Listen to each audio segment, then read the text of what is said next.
Before nations were formed, before empires rose, there was a son, a forgotten son, a child of destiny, cast into the wilderness, yet never abandoned by God. Ishmael, the firstborn of Abraham, the outcast, the survivor, the father of a mighty nation.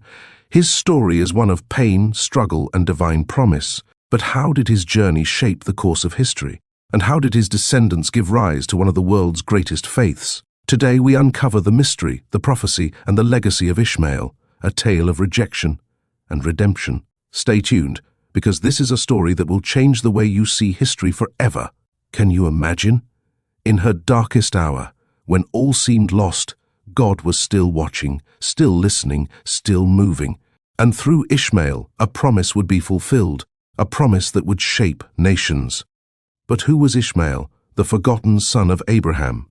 And how did his descendants become a great people, forming the foundation of the Muslim faith?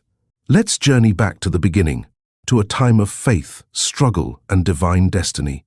The story of Ishmael begins long before his birth, in the land of Canaan, where an aging Abraham and Sarah, then Abram and Sarai, waited for the promise of God to be fulfilled.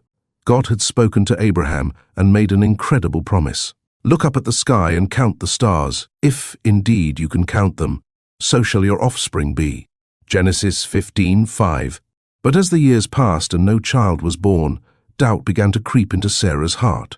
She was well beyond childbearing age, and the promise seemed impossible. So she took matters into her own hands, offering her Egyptian servant Hagar to Abraham, saying, "Perhaps I can build a family through her." Genesis 16:2.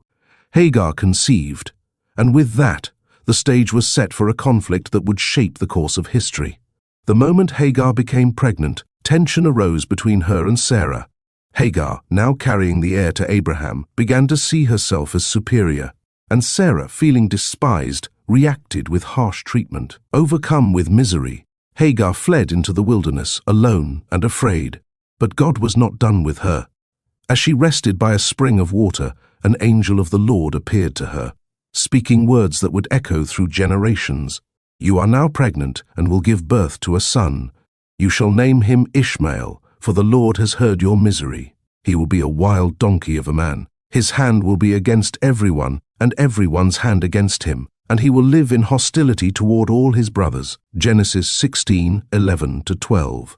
God saw Hagar. He heard her cries, and he promised that Ishmael too would be the father of a great nation. Hagar returned to Abraham's household, and soon Ishmael was born.